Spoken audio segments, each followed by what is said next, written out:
আরে ট্রেনটা এই সময় আসার ছিল, সেই মেয়েটাকে আর দেখতে পাচ্ছি না। অপরদিকে বিক্রমের ডাক শুনে পূজা ফিরে তাকায়, কিন্তু তাদের মাঝে ট্রেন থাকায় পূজা বিক্রমকে দেখতে পায় না।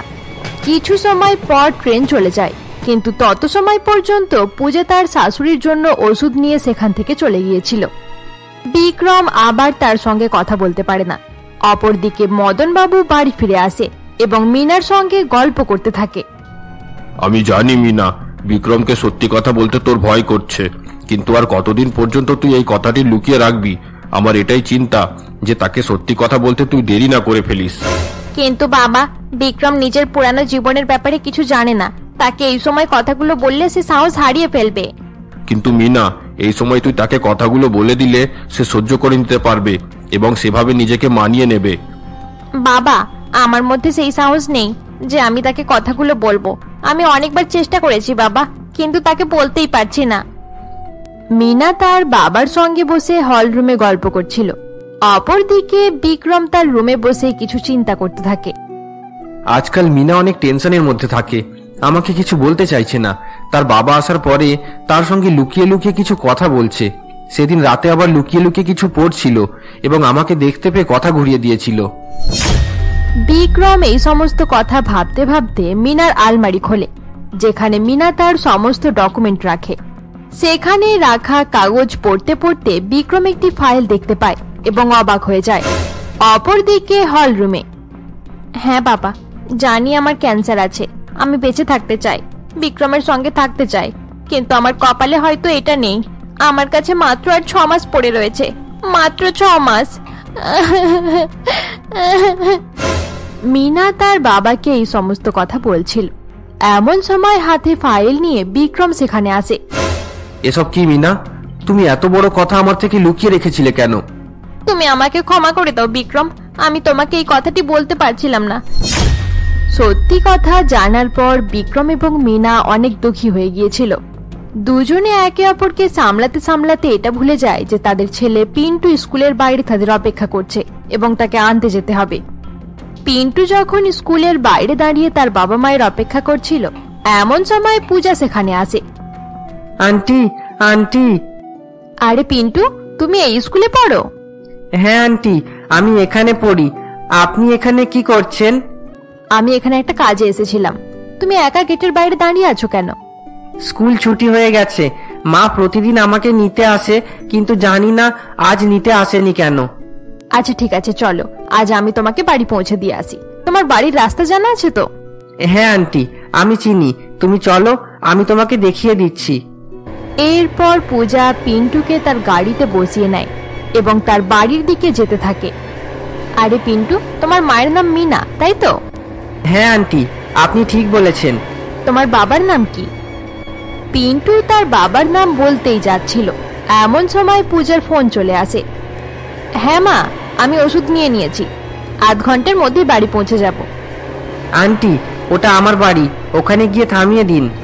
এরপর পূজা পিন্টুর বাড়ি গিয়ে দরজার বেল বাজায়। কিছু সময় পর বিক্রম এসে দরজা খোলে।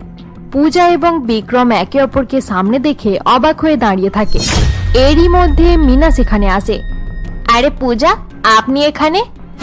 মা, আন্টি আমাকে ছাড়তে এসেছে। আমি স্কুলের বাইরে তোমার অপেক্ষা করছিলাম, তোমার আসতে দেরি হচ্ছিল, তাই আন্টি আমাকে বাড়ি নিয়ে এলো। হ্যাঁ আসলে, বাহ, খুব ভালো হয়েছে যে আপনি আমাদের বাড়ি এসেছেন। আসুন না, ভেতরে আসুন। না না মিনা, আমার দেরি হয়ে যাচ্ছে, আমি পরে কোনো একদিন আসবো। আপনি এরকম করে কেন বলছেন? এসেছেন যখন তাহলে এক কাপ চা খেয়েই যেতে হবে। আরে বিক্রম, তুমি কিছু বলো না। আরে হ্যাঁ, প্লিজ আসুন। কি বললেন? বিক্রম? হ্যাঁ বিক্রম, বিক্রম আমার হাজবেন্ড। সেদিন পার্টিতেও আমার সঙ্গে গিয়েছিল, হয়তো লক্ষ্য করেননি। হ্যাঁ হ্যাঁ, হয়তো সেরকমটাই হয়েছে। পূজা মিনার বাড়িতে যাওয়ার পর থেকেই অবাক হয়ে গিয়েছিল। সে বিক্রমকে নিজের চোখের সামনে দেখলেও তার ব্যাপারে কিছু জিজ্ঞাসা করতে পারে না। অপরদিকে মিনা সেখানে থাকায় বিক্রম ও পূজার সঙ্গে কোনো রকম কথা বলতে পারে না। কি হয়েছে পূজা, তোমাকে এত চিন্তিত মনে হচ্ছে কেন? সবকিছু ঠিক আছে তো? হ্যাঁ হ্যাঁ, সব ঠিক আছে, শরীরটা একটু অসুস্থ আছে। আচ্ছা মিনা, তোমাদের বিয়ে কবে হয়েছে? আমাদের বিয়ের 6 বছর হয়ে গেছে। মনে হচ্ছে তোমাদের লাভ ম্যারেজ ছিল, তাই তো? হ্যাঁ হ্যাঁ, তুমি ঠিকই বলেছ। আমি আর বিক্রম প্রথম দেখাতেই একে অপরকে অনেক পছন্দ করে নিয়েছিলাম। আচ্ছা পূজা, তোমার বিয়ে হয়ে গেছে? হ্যাঁ, আমারও বিয়ে হয়ে গেছে, কিন্তু আমার স্বামী আমাকে ছেড়ে দিয়েছে। তুমি জানো সে কেন আমাকে ছেড়ে দিয়েছে? কারণ সে অন্য কাউকে প্রথম দেখাতে ভালোবেসে ফেলেছিল। এখন সে তার সঙ্গেই থাকে। পূজা, তোমার কথা শুনে আমার খুব খারাপ লাগলো। আরে না না, এতে খারাপ লাগার কি আছে? আমি এতদিন পর্যন্ত ভাবতাম যে সে হয়তো বেঁচে নেই, কিন্তু আমি আজকে জানতে পারলাম যে সে খুব ভালো আছে আর অন্য এক মেয়ের সঙ্গে বিয়ে করে সংসার করছে। ও, সে তোমাকে অনেক বড় ধোঁকা দিয়েছে, তাই তোমাকে এত দুঃখিত মনে হচ্ছে। তোমার জায়গায় আমি হলে আমারও একই রকম খারাপ লাগতো। কোনো ব্যাপার নেই মিনা, এখন আমি যাচ্ছি, বাই। আবার কবে আসবে তুমি? আমি জানি না। আচ্ছা ঠিক আছে, এবার আমি চললাম। পূজা এই বলে সেখান থেকে চলে যায়। পূজার ব্যবহার দেখে মিনা অবাক হয়, কিন্তু সে এটা বুঝতে পারে না যে পূজা বিক্রমের ব্যাপারে কথা বলছিল। অপরদিকে বাড়ি যেতে যেতে পূজা বিক্রমের ব্যাপারে ভাবতে শুরু করে। তার মানে বিক্রমের অ্যাক্সিডেন্ট হয়নি। বিক্রম ইচ্ছে করেই প্ল্যানিং করে নিজের গাড়ি পাহাড় থেকে ফেলে দিয়েছিল, যাতে তার ডেড বডি না পাওয়া যায় আর আমরা তার উপর সন্দেহ না করি। তারপর সে ভালোভাবে মিনার সঙ্গে বিয়ে করে সুখে শান্তিতে জীবন কাটাচ্ছে। আজ হঠাৎ সে আমাকে নিজের সামনে দেখতে পেয়ে অবাক হয়ে গিয়েছিল। তাছাড়া একবারও আমার সঙ্গে কথা বলার চেষ্টাও করেনি। এর একটাই মানে, বিক্রম প্ল্যানিং করেই সবকিছু করেছিল। এখন সে ভয় করছে যে আমি মিনার সামনে সত্যি কথাগুলো বলে না ফেলি। অপরদিকে মিনাদের বাড়িতে। বিক্রম, তুমি দেখলে তো পূজা কেমন ভাবে কথা বলছিল? সে এমন করে বলছিল যেন আমি তার স্বামী কেড়ে নিয়েছি, তার স্বামী তাকে ধোঁকা দিয়েছে। এটা আমার কি দোষ? আরে ওসব কথা ছাড়ো, মেয়েটা অনেক দুঃখী ছিল। সে আমার বাড়িতেই আমার স্বামীর সামনে আমার সঙ্গে খারাপ ব্যবহার করছিল। মেয়েটা পাগল। সত্যি কথা এটাই যে সে নিজে সংসার করতে পারেনি, তাই আমার সংসার দেখে তার হিংসে হচ্ছিল। মিনা, কারোর ব্যাপারে কিছু না জেনে এরকম করে বলো না। এমনিতেই আমাদের অনেক টেনশন আছে, তুমি শুধু শুধু তার ব্যাপারে ভাবছো কেন? অপরদিকে সেদিন রাতের বেলা পূজা বাড়ি ফিরে তার শাশুড়িকে সমস্ত কথা জানায়। না বৌমা, না, আমি এটা বিশ্বাস করতে পারবো না। আমার বিক্রম এরকম ছেলে নয়। সে কোনোদিন কারোর সঙ্গে ধোঁকা করতে পারে না। বিজনেসের ক্ষেত্রেও তার লস হওয়ার পরেও সে ভালো জিনিস সাপ্লাই করতো। সে কোনো রকমেরই ধোঁকা করতে পারে না বৌমা। তাহলে সে তোমার আর আমার সঙ্গে চিটিং কেন করবে? নিশ্চয়ই তোমার কোনো ভুল হয়েছে। না মা, আমি নিজের স্বামীকে চিনতে পারবো না, এটা কোনোদিনই হতে পারে না। সে বিক্রমই ছিল। এই 6 বছরে আমি তাকে এত মিস করেছি, এটা আমি ছাড়া আর কেউ জানে না মা। কিন্তু আমি এই সমস্ত কিছু আর সহ্য করতে পারবো না। আমি নিজের বন্ধু রবির সঙ্গে বিয়ে করতে রাজি আছি। বিক্রমের ধোঁকা দেখার পর আমি আর নিজেকে সামলে রাখতে পারছি না মা। হ্যাঁ বৌমা, তুমি অবশ্যই রবির সঙ্গে বিয়ে করে সংসার করো। আমি তো নিজেই প্রথম থেকে তোমাকে বিয়ে করতে বলছিলাম। কিন্তু বিক্রমের উপরে এভাবে রাগ করো না।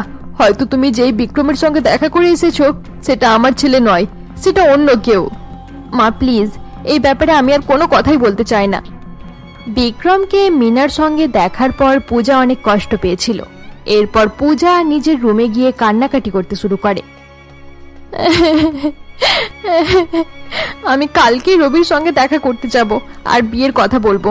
বিক্রম খুব আনন্দ করে অন্য মেয়ের সঙ্গে সংসার করছে, আমি কেন একা কষ্ট করব? পরের দিন সকালে পূজা তার বন্ধু রবির সঙ্গে কথা বলতে চলে যায়। তারা একটি রেস্টুরেন্টে গিয়ে দেখা করে। রবি, আমি তোমার সঙ্গে বিয়ে করতে রাজি আছি। তুমি যেই দিন বলবে আমি সেই দিনই তোমাকে বিয়ে করে নেব। কি হয়েছে পূজা, হঠাৎ করে তোমার কি হয়ে গেল? তুমি বিক্রমকে ভুলে গিয়ে আমার সঙ্গে বিয়ে করতে রাজি হয়ে গেলে কি করে? আমার সামনে তার নাম নিও না রবি। তার মতো ধোঁকাবাজ ছেলে আমি আর একটাও দেখিনি। এটা কি বলছো তুমি? তার মানে বিক্রম বেঁচে আছে? হ্যাঁ, সে বেঁচে আছে। তার অপেক্ষায় আমি 6 বছর থেকে কান্নাকাটি করছি। আমি তোমার কথা বুঝতে পারছি না পূজা। তার তো অ্যাক্সিডেন্ট হয়ে গিয়েছিল, তাহলে সে বেঁচে আছে কি করে? ওসব নাটক ছিল। বিক্রম প্ল্যানিং করেই সবকিছু করেছিল। এরপর পূজা রবিকে প্রথম থেকে শেষ পর্যন্ত সমস্ত কথা জানায়। সবকিছু শোনার পর রবি বলে, ও মাই গড, আমি তো এসব কথা বিশ্বাস করতে পারছি না। চলো পূজা, আমরা এই মুহূর্তে বিক্রমের সঙ্গে দেখা করব। সে কেন এরকম করেছে আমরা তাকে প্রশ্ন করব। এখন আর কোনো প্রশ্ন করতে হবে না রবি। আমি আর তার চেহারাও দেখতে চাই না। এবার আমরা আলাদাভাবে নিজেদের জীবন কাটাবো। কিন্তু আমি তার সঙ্গে কথা বলতে যাব পূজা। মনে হচ্ছে তুমি তাড়াহুড়ো করে সিদ্ধান্ত নিচ্ছ। সত্যিটা আলাদাও হতে পারে। আমি আর কিছু জানতে চাই না রবি। আমি তোমাকে বিয়ে করতে রাজি আছি। এবার তুমি আমাদের ব্যাপারে চিন্তা করো। ঠিক আছে, এবারে আমি উঠছি। পূজা এই বলে সেখান থেকে চলে যায়। আমি এই মুহূর্তে বিক্রমের সঙ্গে দেখা করতে যাব। সে কেন পূজার সঙ্গে এরকম করলো? সে নিজেই আমাকে বলেছিল সে পূজাকে অনেক ভালোবাসে, তার সঙ্গে বিয়ে করে সুখে সংসার করতে চায়। তাহলে এই সব হলো কিভাবে? এরপর রবি আর দেরি না করে বিক্রমের সঙ্গে দেখা করতে মিনাদের বাড়িতে পৌঁছায়। আপনি কি বললেন? আপনার নাম রবি? আমরা কি আগেও দেখা করেছি? আচ্ছা, এবার আমাকে না চিনতে পারার বাহানা করছো? সত্যি বিক্রম, তুমি অনেক বড় অ্যাক্টর হয়ে গেছো। দেখুন, আমি সত্যি কথা বলছি, আমার বিশ্বাস করুন।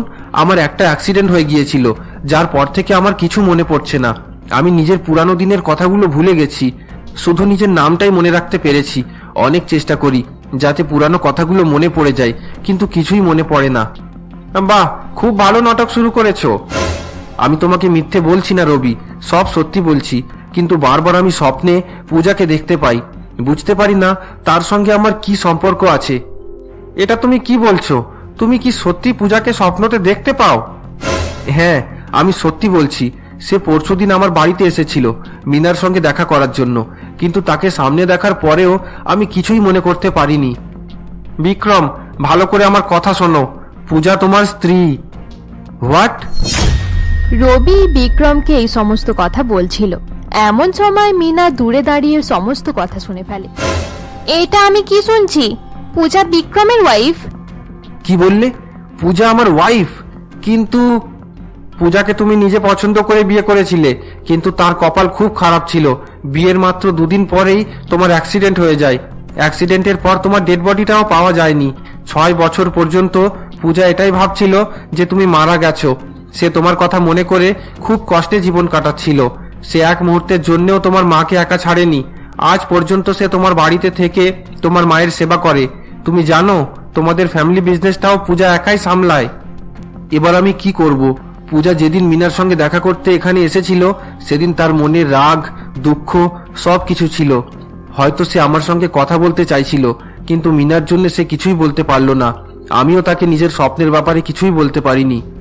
পূজা এটাই ভাবছে যে তুমি আগে থাকতে মিনার সঙ্গে রিলেশনশিপে ছিলে এবং তার সঙ্গে বিয়ে করার জন্যই এই অ্যাক্সিডেন্টের নাটক করেছিলে, যাতে পূজার সঙ্গে আলাদা হয়ে তুমি সুখে মিনার সঙ্গে থাকতে পারো।